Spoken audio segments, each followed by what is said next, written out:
Welcome to another episode of Listen, Learn, and Love, hosted by Richard Osler. My guest on today's podcast is Sister Al Carraway. Welcome to the podcast. Hey, I am so excited. And I'm going to probably call you Al sometimes and Sister Carraway, but we're so grateful. And I'm calling you, and where are you right now, Al? I'm in upstate New York. Okay, so this is over the phone, and we think the quality will be good. We offered a prayer before we started, and what I want to accomplish in this podcast is for Al to share her conversion story. It's a remarkable conversion story, and it led to a couple books. Tattooed Mormon, that was the first time you really got on my radar map with that awesome book. You've written another book called Cheers to Eternity, and that would be another book to discuss. And I understand you're working on a third book. And Yes, a surprise. And you go all across the country to speak at firesides and stakes, and you're helping so many of our members. So thank you for being on the podcast. And tell us your family situation. Are you married? I know you're married. I'm married, and I have 2 kids. They're going to be 3 and 5, and they are so funny. I like them. And having kids is way better than I thought it would be. And that's awesome. Way to go. And before we started, Al mentioned she was eating Captain Crunch cereal, and that reminds me of my days when I would eat the kids' cereal. So I don't know if that's your cereal, Al, or your kids' cereal. Depends who you ask. If you ask my kids, it's theirs, but we don't talk about it. I'm addicted to Cheerios. Anyway, will you tell us where you grew up and just how you found the church and your journey into the church? Yeah, so I actually grew up here in upstate New York. So I was born and raised and stayed until I was about 21. And it wasn't until I was about to turn 21 that I just met the doofiest boys you ever could picture, who ended up being missionaries. And I was helping someone move, and they knew who they were, and I didn't, but they were so mean to them, and I felt bad because they're precious looking. So I told them I'd listen if they brought me a steak. This is like the classic story. And they did. They brought me a steak that same day. So it all started out of obligation. Now, where I'm from, culture is very diverse, very different. Just really East Coast in general, but especially New York. It's like you don't need help from anyone or anything, definitely not religion. And you grow up, in kindergarten even, you're never asked about starting a family and getting married and having kids. It's all career-oriented, and it's just like kindergarten. What are you going to do when you grow up, you know? And this is like the question you're asked, but your quest is not after family or any of those things. It's after success and being able to protect and take care of yourself. And so this is kind of like my background and my mentality. We're all super stubborn out here. Awesome. We're all very blunt. Good. And so that's kind of me beforehand. And so I'm trying to tell these boys, like, all of these blessings you're working towards, like, they're all in your head. So in my mind, the only way that I could prove them wrong was to live how they were teaching me to the best that I could, and to live it long enough to allow contrast to happen if it were to happen, and then go back to them and be like, see, I told you.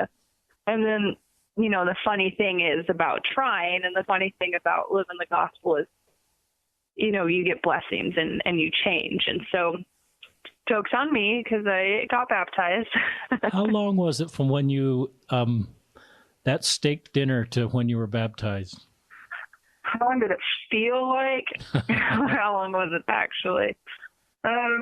Start of summer, and then I just got baptized in August. But man, the stuff that you have to change. People don't realize that getting baptized is the most personal and difficult thing we could ever ask of anyone, because you do have to change and rethink, years and years, in this case, 21 years of culture and tradition and knowledge. And, not even what you do has to be different, but even the way that you think, is now different. And so you really are just changing everything there was. 21 years worth of stuff. And so those were a brutal, 3-ish, whatever month. But I guess that was really all it was.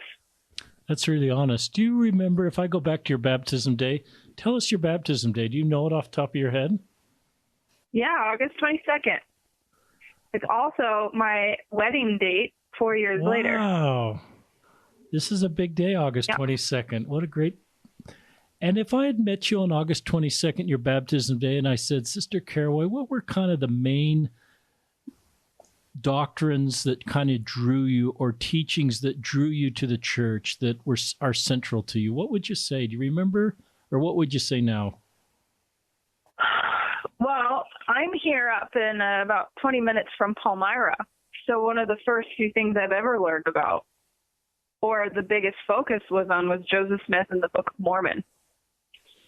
And having got baptized, there is so much I had no idea about. There's just so much you don't know about. And, I knew the Book of Mormon was true, but I didn't even read it all the way through. I don't think I made it past a few chapters until I knew it made everything true. And that's not naive of me. That's just what the Spirit does. And so you gain a testimony that you know enough to move forward.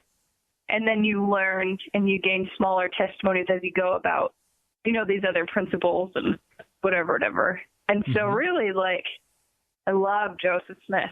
Oh my gosh, I just love him. I love everything about him. That's cool.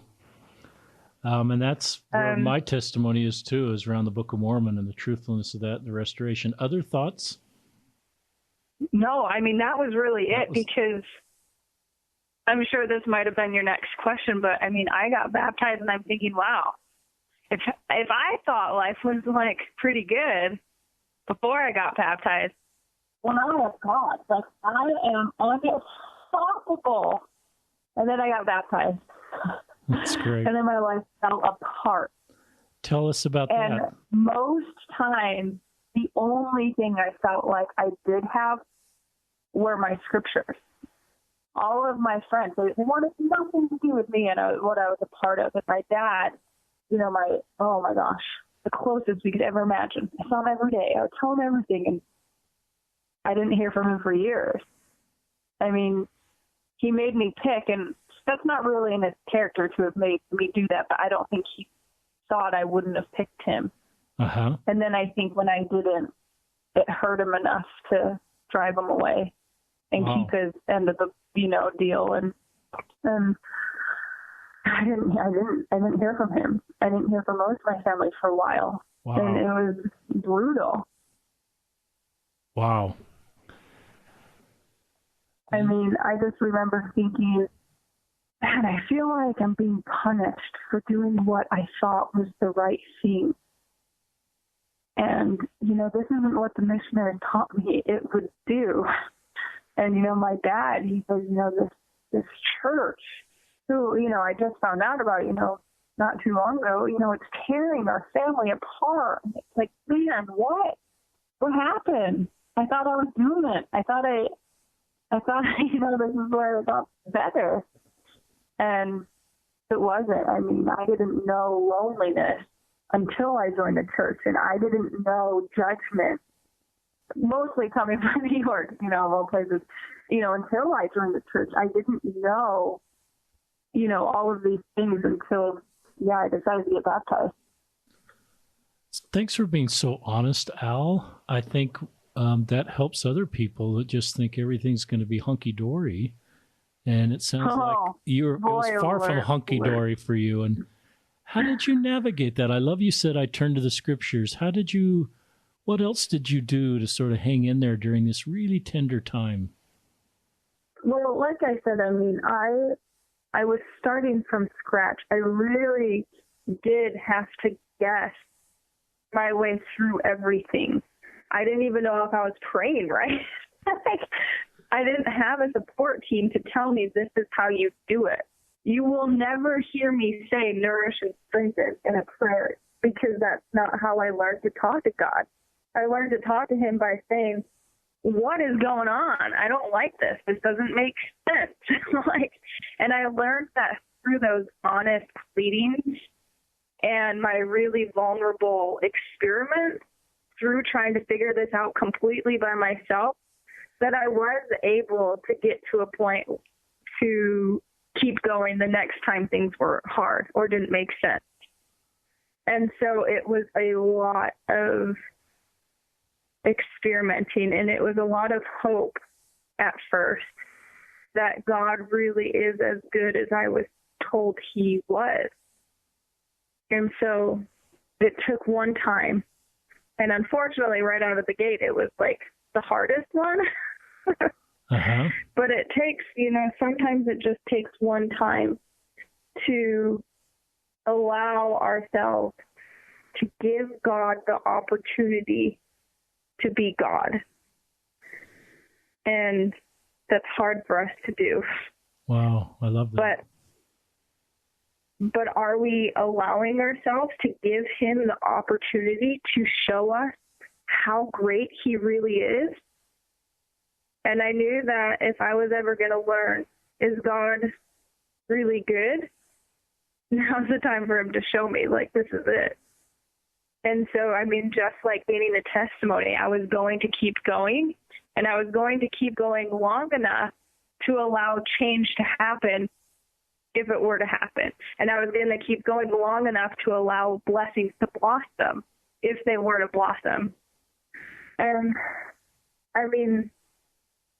it was a while.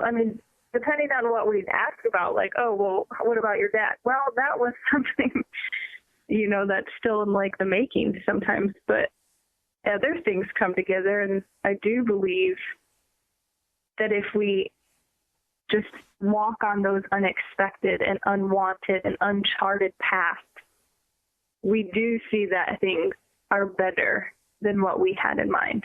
Even if sometimes those uncharted and unwanted paths are longer than anticipated. Well, this is really touching, Al, because I know as a missionary we would promise blessings that you've realized and have seen, but at first it sounds like it was very difficult, and I admire you hanging in there, and it sounds like you went deep with your relationship with God and through the scriptures and prayer. Did this end, this phase of kind of unsettledness ever end, or did it gradually end, or was there no. Is it just kind of a journey? So my next step was, instead of thinking about the things that were falling apart and things that were going wrong, I decided to focus on God and what I thought he wanted me to do. So it was a really big mental shift. And I wanted to go on a mission so bad. The only people I had were missionaries. I'm like, this is it. It's what I want. This is what I'm doing. And I knew my answer was going to be yes. And it wasn't. It was moved to Utah. And it was as if I couldn't devastate my family anymore. I did. Wow. And it was as if God couldn't pull me away from my family anymore. It happened. Because now I'm driving across the country by myself in my 2-door Bolero Oldsmobile with my dog, with nothing else except what could fit in a 2-door car made in the 90s. Wow. And although it was the most difficult thing, leaving my family, having to cope with the idea that I could maybe never see my dad again, leaving, and even though that was so hard, and God didn't even tell me why, which I think was the worst part, is I didn't even know why I was doing it. There was my glimmer of hope that maybe this is where things come together. Maybe this is where things make sense, and things will become easy. The blessings will start to come. And I got there, and that was shattered pretty quickly as things got a lot worse. Wow. And that was months and months of me trying to figure out, wait, what am I going to do about this? What am I going to do about God still not answering me, just the why behind it all, let alone everything else. And, here I was thinking it was going to get better. And with passing time, it really only got worse. Except this time I'm across the country and I don't know anyone. And I've never been there before. And that was new, hard. But whatever. You're going to choose God or you're not. I mean, that's what it comes down to. That's what everything comes down to. Are you going to choose him or you want? So I decided once again, and sometimes I have to make that decision several times a day, wait, I went 21 years not thinking God was real. And when I got confirmed and I got the gift of the Holy Ghost, there was a physical contrast.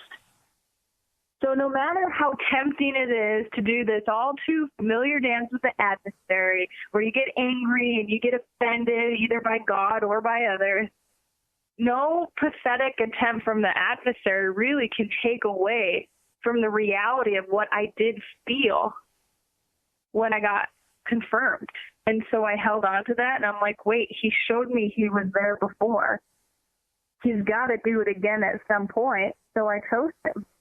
I chose him again. And like I said, sometimes I had to do that several times a day to keep going, but that's what I did. That's really cool. I love the way you reflected back to the experience of getting the Holy Ghost and held on to that.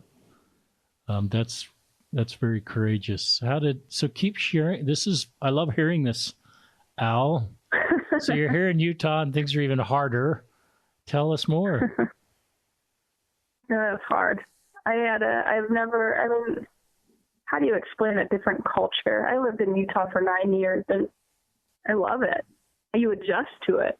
You don't even blink towards most things anymore. And it wasn't until I moved back last year that I'm like, oh, it is different. And it's not just Utah, it's different. I mean, East Coast, West Coast even is so different. But, you see everything in New York. Everyone is, for the most part, it's dangerous to speak in generalities, but to be general, everyone feels comfortable with themselves out here because no one cares. You just do whatever you want. It's fine. And for the first time in my life, I felt very uncomfortable with myself. Wow. After 21 years of confidence and stubbornness, and I all of a sudden didn't feel like I had strength to go to the grocery store because I just couldn't handle one more day of people staring. Wow. And I didn't know how to handle that. That was something I've never dealt with before. It's completely foreign to me. I all of a sudden had guys my age looking for temple-worthy girls that not only do I not exactly look temple-worthy, and not only did they not want to date me, they didn't even speak to me. I don't know. Maybe they thought, well, we don't know what's going on with her, so maybe it's best that we just stay away. I don't know what it was. But then this loneliness is almost indescribable. And like I said, it really just turned back to, okay, what did the missionaries teach me? Because that's all I have right now. I didn't have anyone's testimonies to lean on. I didn't have any primary songs or, whatever to reflect on or buoy me up. It's like, wait, where are the pamphlets? What does that say? That's so honest. And I'm trying to imagine the visual of you going to a grocery store and somebody just giving you, a look you felt and a look of judgment, and here you are. Oh, it's like lasers. And I assume we're talking about your beautiful tats. Yeah. My very first day in Utah. It's summertime. I'm standing in line at Cafe Rio and I'm holding a church book. It's all I read. And there's a biography on, I don't know, one of the prophets. And the first thing someone said to me when I moved there, after giving up my family and everything, the guy says, pretty ironic looking the way you do holding that book.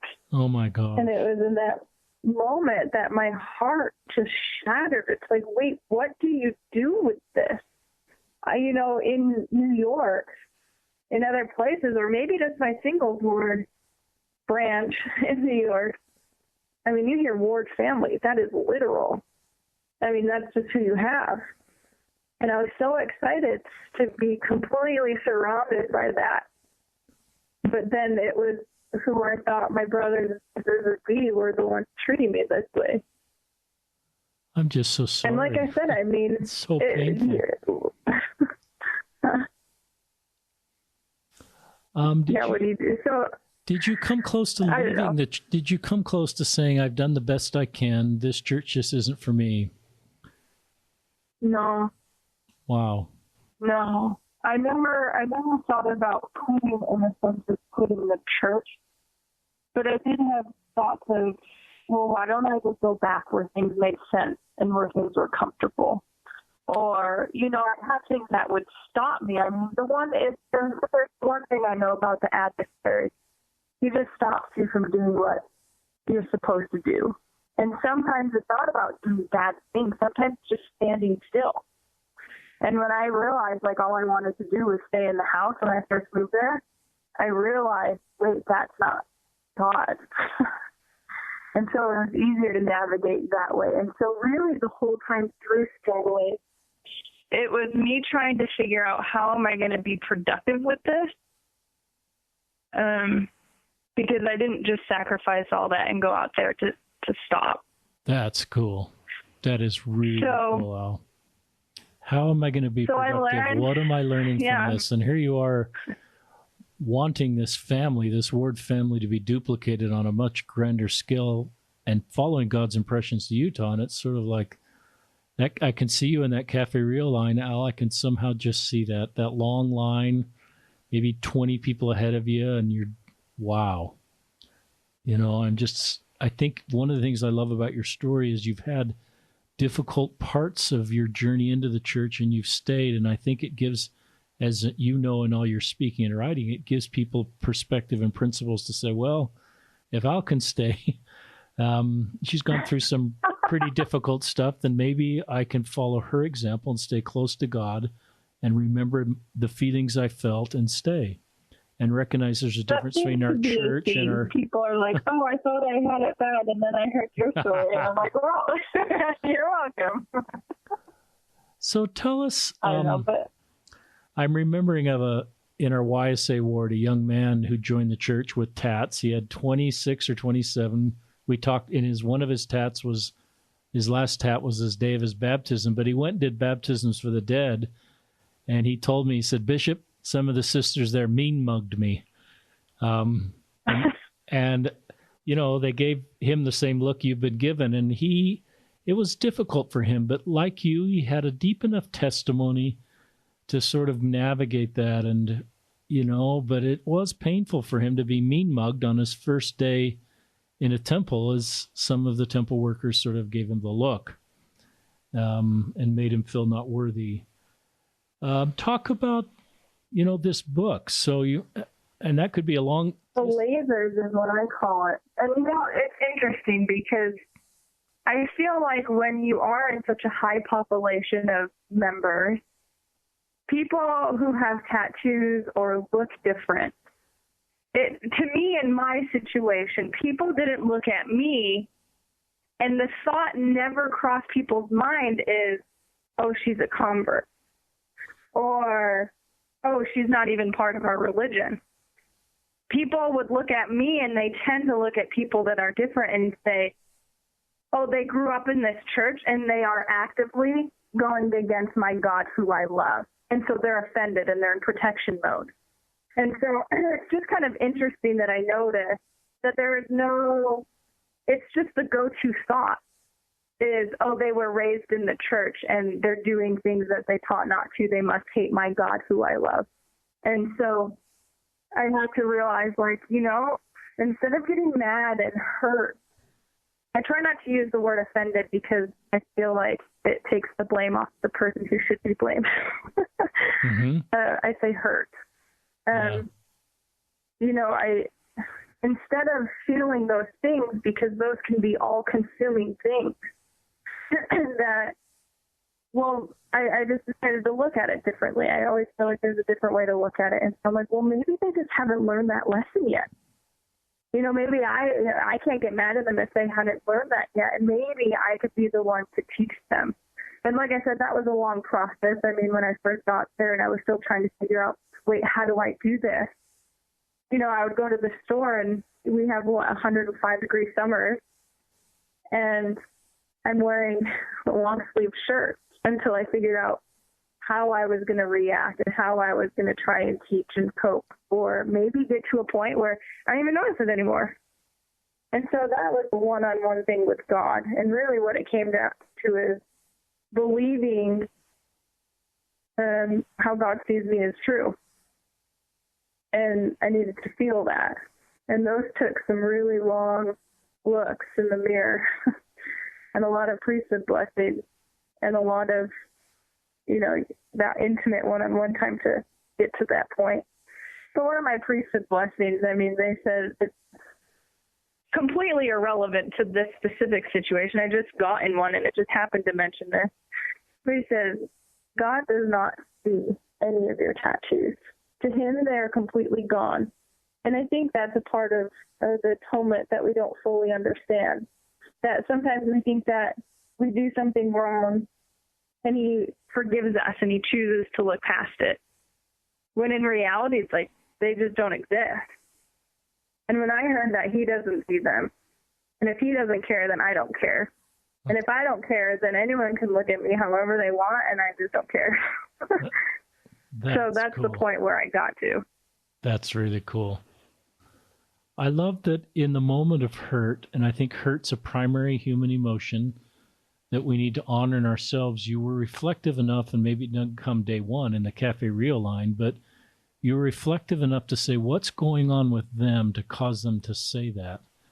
Because you gave them the benefit of the doubt, Al, that they were a good person and that they wanted to do the right thing. And so you were thoughtful enough to sort of understand what would cause them to say that. And it's a great sign of, I think, of maturity. And I realize it may not have come day one in the Cafe Rio line when you're really hurt, but to get to that point is very, very thoughtful. Tell us about the book. So I don't know how many years you're in Utah. I don't know where the idea first came to write a book. Tell our listeners a little bit about that. So it all started within that first year of Utah.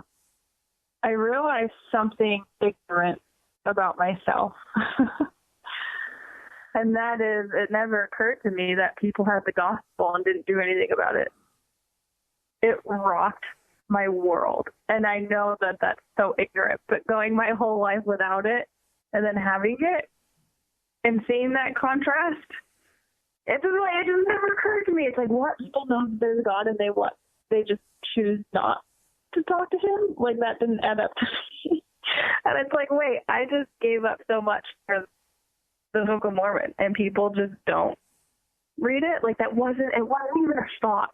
But when I came here and I realized just how complex and difficult it is to grow up in the church, I don't know that I would have been able to do that.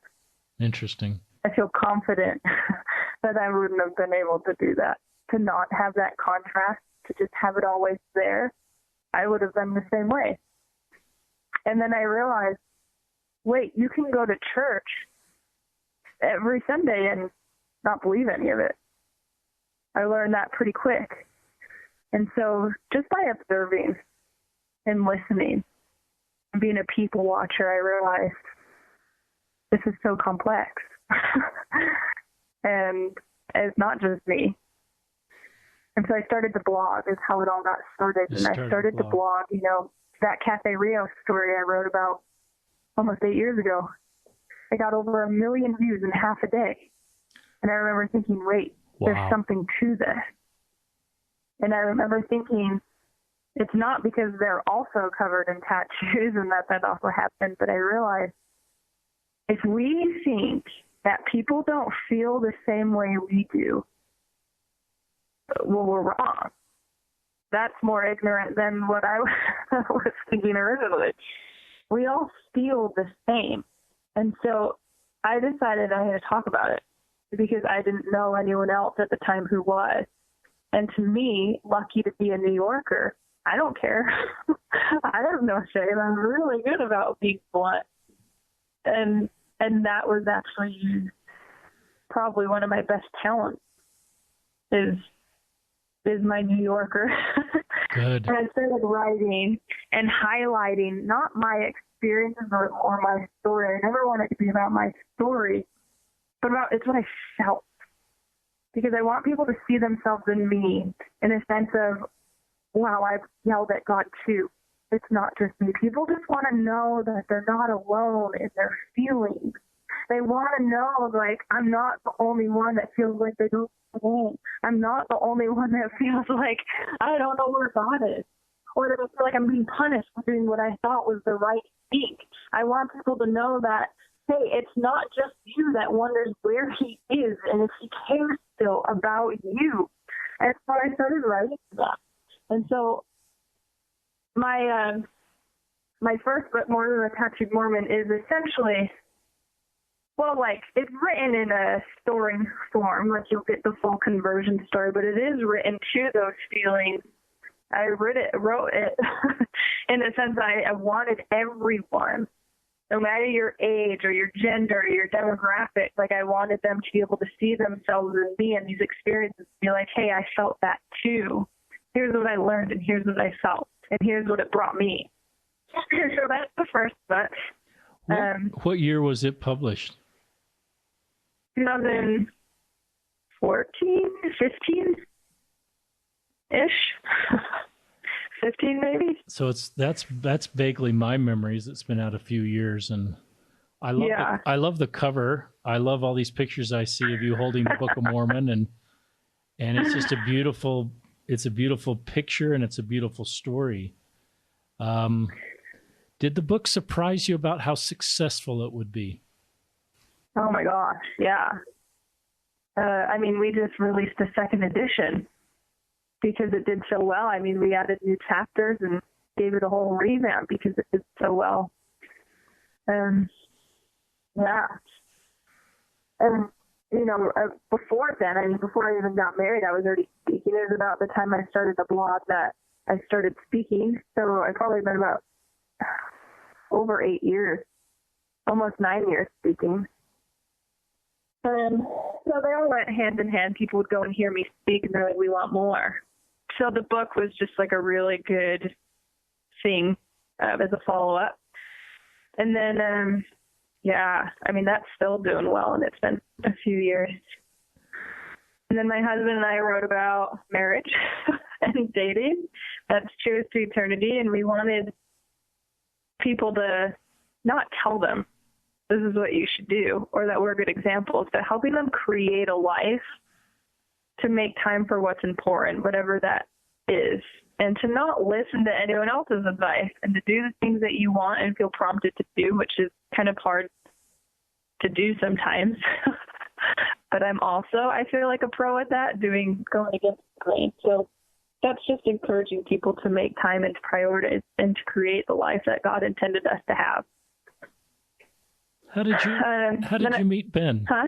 How did you meet Ben? Oh, he was a missionary in Philadelphia, and I was living in Provo. And never met him before. But his whole mission added me online, because at the time I was doing YouTube videos, just like uplifting His church. whole mission added you online. I've never heard of such a thing. That's cool. And so he was piloting Facebook before the church came out, made that a big announcement. So they all added me on Facebook for my videos, including him. And we talked about an investigator because he knew I was from the East Coast. We ended up writing each other for about a year and a half, not thinking we'd date. Like, we were pretty bland. I mean, I had a desk job and I was bored, but we talked about the church for about a year and a half and called me right after he gets released, and it stuck with me. Wow. That's really cool. That's a great love story. What a great, unusual way. I've never heard of anybody connecting that way, where Ben brought you into his investigator pool to help his investigators find their way in the church, like his whole mission was.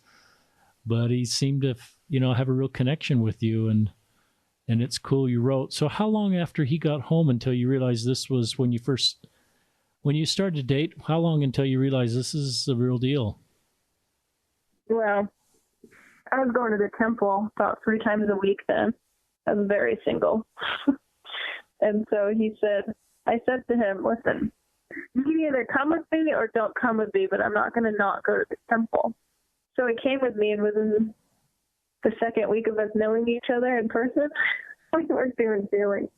And the sealer stopped in the middle of the ordinance that you guys got to get married. And we're like, what? Really? Yeah. And ever since then, you got to go to that in prayer and be like, what was that about? And so it actually was a really short time. He got home in February. We got married in August, right? My baptism date.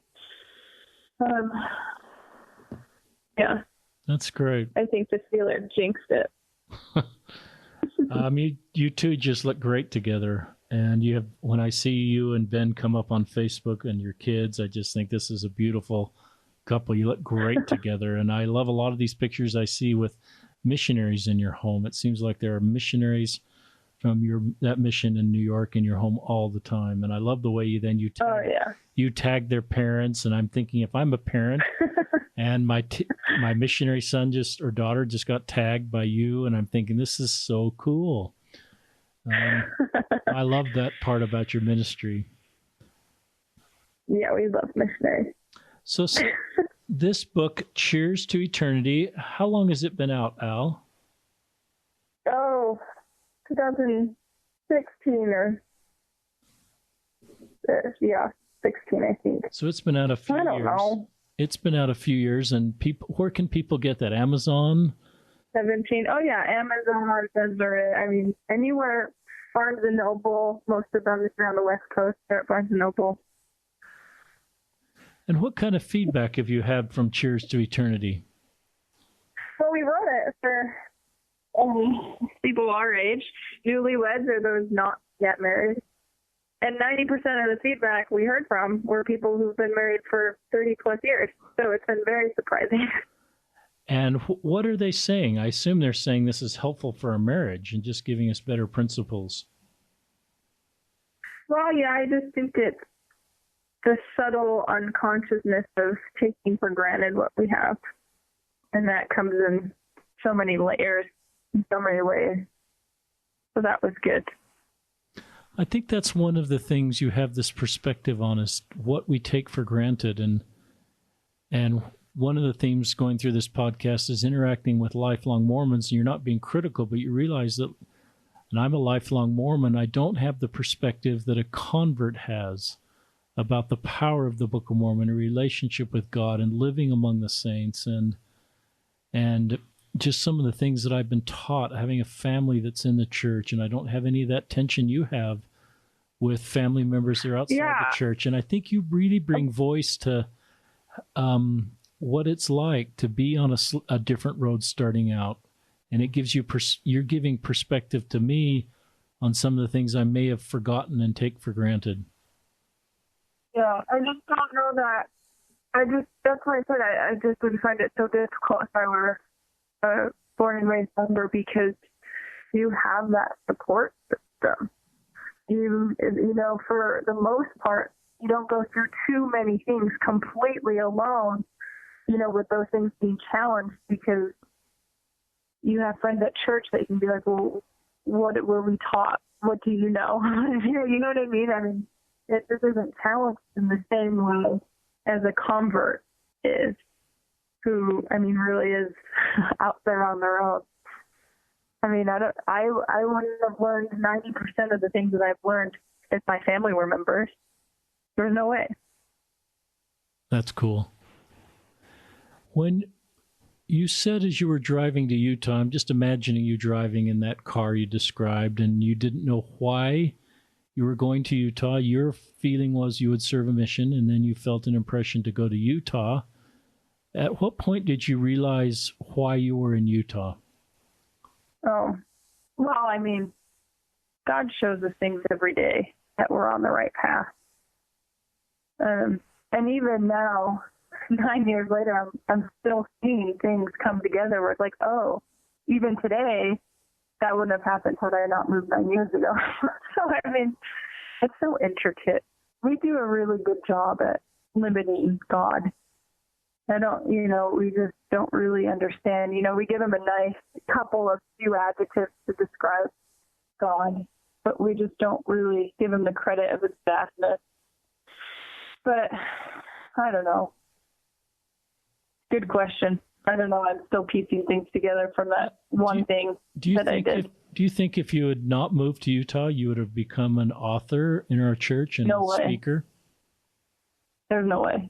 I wouldn't have a single thing I have now if it weren't just for that straight out of the gate trial that I had. And, it's so ironic. No matter how real our doubt and our wonders and our questions and our confusion are, no matter how heavy those are, it was every single moment I was screaming at God, wondering where he is and if he cares about me. It was every moment I was wondering where he was that has brought me to everything I have now. And how ironic that is.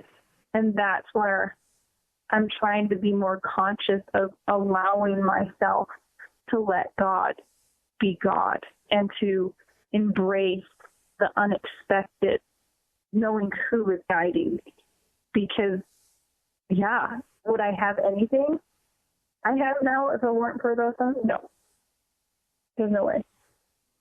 That's pretty cool. And I look at, I'm in the Cafe Rio line, and you're reading the Book of Mormon, you've got tats, and you get, judged like that, and it feels hurt. And I'm sure at times you wish you didn't have tats because it would just made your life easier for a period of time. But I'm really glad you have tats, Al, because of what you've done for our culture. And you've taught me when a waiter or waitress comes to me in the restaurant, and I'm 58 in a very conservative culture, white male, I've learned to ask the story behind the tats, or even, I'm not pro-tat. I'm not inviting people to get tats, but I do think... No, don't get them. But I do think there's a story behind the tats, and I want people to feel at peace with who they are.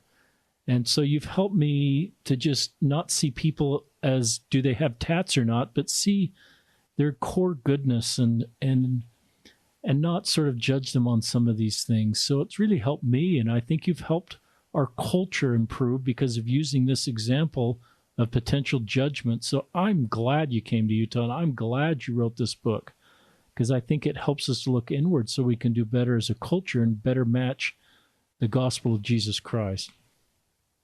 When you feel uncomfortable with yourself, it affects everything. It really does. And if we can learn to figure out and to love who we are and who God sees us, and take confidence and excitement in who we can become, everything else is just noise. And is it because people have stopped being mean or commenting or those laser stares? No, they're still there. Do I care or do I notice them? Well, no. And so it's not that your situation necessarily changes, but you do, because the reality is Christ is real. In every passing second is a chance to turn it around. If we just choose him, I don't care how many times a day. That's cool. I mean, we think of Mary and Martha and Lazarus. Christ loved them. He loves them. You could argue that the three of them are his closest friends, because anytime he was in Jerusalem, he would travel just next door or wherever to Bethany, and he'd stay at their house and sleep over there like that. That's how much he loved them. And then Lazarus gets sick, and he doesn't come. Now, this is hard for Mary, Martha, and Lazarus twofold. One, well, because they know that if he comes, he won't be sick anymore. He can be healed. But also, too, it's hard because he's our friend. He's one of our closest friends. Where is he? Why isn't he here? And he doesn't go. And Lazarus dies. And Lazarus knows he dies, and he doesn't come. And a day passes, and he doesn't come. And 2 and 3 days passes, and he doesn't come. And you can't help but think of Mary and Martha being like, wait, where is he? Why hasn't he showed up yet? If he was here with me, then he could have prevented all of this. And I know that we have these moments in our lives where we're like, wait, why isn't this over yet? Why isn't he here yet? Why didn't he prevent this? He could have stopped this. I thought he loved me. But little do we know, culturally, the spirit stays with a deceased body for 3 days. It's not until the 4th day that they're officially dead. And Christ knew this. Had he had come any sooner and healed Lazarus before he even died, or if he would have come even a day sooner, culturally on that 3rd day, all of those Pharisees and great priests that saw him not even would have not called him rising from the dead a miracle. They wouldn't even have doubted a miracle at all. They would have said, oh, he wasn't dead yet. So in these times of passing time, where we wonder and we doubt and we question and we feel, we anguish, I know that Christ will come with a better and bigger miracle. Like in the scriptures that leave the Pharisees saying, if anyone else sees this and experiences this, everyone will believe. And that's when they start plotting his death. Yeah. But I know that that's our reality, that if we hold out, even with the passing time, he will come to us and show us the bigger miracle where we will say, there's no reason not to believe him. I'm just touched by that, Al. I'm touched by that and Christ's relationship with Lazarus and that family and what he knew the big picture and he knew the lessons that would teach and he loved Lazarus. And I'm so touched by that story because I think at times... Thanks, I just read it this morning. I just wrote it this morning. But I think that's a wonderful reason that exists is why we feel sometimes that God is not there and we don't understand and we drive to Utah, a place we've never been before, completely across the country, separating yourself from your family and having the courage to act on the impressions of our heart, not knowing necessarily the full story. And God knows the full story. And I love the way you just continually point it back. Your whole podcast so far is pointing everything back to God and Christ. And sometimes you'll say multiple times a day, I need to repoint myself back to God and Christ. And that's just, I'm really struck by how important that is and how impactful that is. But I agree that sometimes those of us that don't have the opposition or grew up in the church, we're not lonely enough sometimes to point ourselves back to Christ, and we can kind of free ride and then we sometimes don't develop the tools needed to be able, because we all eventually will be symbolically in a Cafe Rio line or symbolically driving to Utah where we know nobody. We'll all be in those situations, and we need to have the tools to be able to navigate that because we're meant to be alone at times to struggle through hard things. I believe that. That's why I love the woman at the well. Tell us about the woman at the well. I read that on one of your blogs. Tell us why that story. Well, she went there. I like to picture her sitting there by herself. Who knows what she was thinking about? Maybe she was thinking about the weight of her situation. Maybe she was thinking about how she wishes things were different. Maybe she went there because she wanted to be alone, or maybe she went there because she felt like she deserved to be alone. I don't know. All I know is that Jews do not go to Samaria. They hate Jews. And so not only do Jews have zero reason to go there because they're hated, but there's this straight shot through the Besson Gap to get them where they needed to go. It was fast. There's zero reason to go out of your way to a place where you're hated. And Christ does. And he goes to Samaria, and he finds the woman at the well. And his disciples, not only are surprised he went that way, but he's surprised that he stops for her, let alone speaks to her. In Christ, not only does he sit and speak, but he stays. And he ends up teaching her and being with her for 2 days straight. And I know that Christ goes metaphorically the long way to get to us, and what seems to be like a really difficult moment by yourself with the weight of your problems and this loneliness that you can't seem to figure out or describe to anyone else. That he comes to us and he stays with us and he teaches us, and that could turn into an intimate one-on-one moment with the Savior if, like the woman at the well, we're willing to listen and if we are willing to be taught. I love that. I love that story. That's a different sort of, that's very helpful. We've got about 10 minutes left. Tell us about your new book, book number 3. You just heard it. Just kidding. It's called Wildly Optimistic.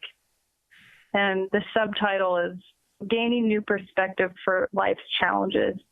I like to consider myself an optimist. I love it. But that doesn't mean hard times don't come or that you don't shatter and fall and crumble, but it's that you have something good will come from it. And so Wildly Optimistic, it's 100% about trial. In fact, each chapter is a theme within a trial. So my chapter headlines are When He is Silent, When Too Much Time Passes, When It's Not What We Wanted, and We Don't Fit In. So it's all of the themes that I've noticed and gone through within a chapter. You know, is God really good? Is he really there for me when he's not answering me? So those are the things that I write about. That's cool. And I love the way you read about them. So good. You read about them authentically, just like you said. It's what you've experienced firsthand. Yeah. I just think when do you hope not enough people are talking about them. When do you hope this book will be released? I know I'm probably taking you away from writing right now. Good. It's coming out this year. It'll be early fall. Good-ish. Fall sometime. Because I do think we need to talk about that. As I met with YSAs, when I served in a YSA ward, often they would have those kind of questions, just those very chapter. And I think and so I can give them kind of platitudes, but if I haven't really been in that space sometimes, it's harder for me to give a personal experience. But that's one of the things I love about your story, is that you have a personal experience in these spaces. You've had to wrestle really deep with these issues. And I think it's one of the reasons that your voice is so needed. And people are looking for, the vulnerability and the insights that you're sharing. We both have a common friend in Dennis Schleicher, who is joined the church on the East Coast. He's gay. He's still gay. He's active in the church, living the church standards. Some people wonder when you get baptized if it changes your sexual orientation. As both of us know, it doesn't. So he's still gay, and that's awesome. But he shared on an earlier podcast, and you know this, that your book was the key to his conversion. Because he, even though he's not, I don't know if he has any tats or not, to be honest, but he identified with you because of your story. And that's one of the things I love about your story is it has an umbrella to bring everybody in as they're considering the church, and use the principles that you taught in that book to help other people. So how did you get connected with Dennis? Did you know that your book was key to his conversion story? No, I had no idea until his book was already written. and being edited. And I got reached out to, to read it and to be part of it and to write a foreword. And that was actually the first time I was even introduced to Dennis. And it wasn't until several weeks ago, we had a phone call, having never met in person still. And I finally heard, this is a wild story of the gospel and how this all was intertwined somehow. It's wild. And Dennis's book is coming out this August. Yeah. And tell us the title of the book and say again your forward and what you kind of give us an overview of your forward. Is He Nuts is his book. And it's just one of those things where you should read it. I feel like it's one of those things that we've been talking about where you can see yourself and you have that new perspective to help whatever it is that you're going through too, like in your own personal life. And so I think that's why a lot of people compare him to me, or maybe even his book to mine, is because it's like, wait, these are things that people aren't talking about. Wait, I see myself in this. Wait, I like this. This is helping me. This is good. So. Yeah, exactly. And I've read some of his book, and when I heard you were doing the forward, I was so grateful because I recognize that will help more people read Dennis's book. And as you know, I've talked a lot about LGBTQ, and I know you're comfortable in that space too, just understanding our LGBTQ members. But I do love Dennis's book, and it humanizes someone that's LGBTQ and can show how our church can work and does work for many LGBTQ people. It's a harder road. They feel probably some of the same cultural judgment or misunderstanding. So it's I use mean mug as a generic term, and that dear sister in the temple mean mugged my YSA, that sometimes we mean mug people with what we say or how we look. And to your point, often the heart is good for that person, but they just don't have the tools to fully minister and be helpful. So that's understand. Yeah. Yeah. And so that's why you have that's why I love your book. And I have a question for you. Let's say it's roughly 9 years since you were driving that car to Utah, and the first period of time in Utah was hard. If you could talk to yourself, if you could go back and talk to yourself in that Cafe Rio line, now knowing all you know now, what would you say to yourself after that experience in the Cafe Rio line? Your life turns out awesome. I think about that all the time. I'm an avid journal keeper. Man, yeah, I think back of all of the question marks and the unknowns. And oh man, did I yell at God. Oh, the times I lost my voice. I wish I would just shake myself and be like, your life turned out awesome. God is good. He's even better than what you think. And even now, I'm going through one of, if not the hardest trials of my life right now currently. Wow. But I still can't help but smile, because we'll have these moments where we stop and we look around and we realize where we are and what we've gained along the way, and we wouldn't want to change a thing. That's really cool. Will you give some final thoughts for our listeners? What would you say is final thoughts for our listeners? I hope that we allow ourselves to give God the opportunity to show us how great He really is, because it's real. Our faith and our efforts are not in vain. That blessings do come, and they don't come in order, but they do come if we just continue to choose Him multiple times and to just embrace the unexpected. Pay attention to your reoccurring thoughts, knowing who is guiding you. And every passing second is a chance to turn it all around, and never will God look at you like you're a waste of time, and that He does travel the long way and He stays with us because of that compassion he has. That's real. That's really beautiful. I mean, hard times will always be there.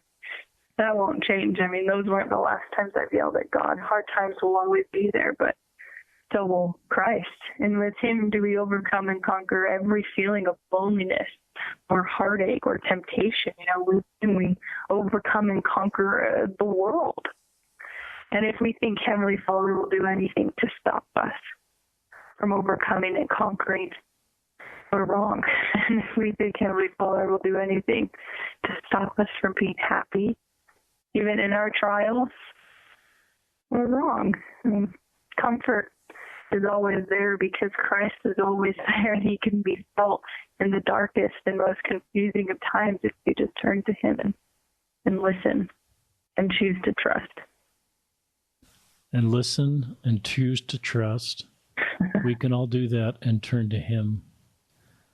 Al Carraway, thanks for joining us on another episode of Listen, Learn, and Love.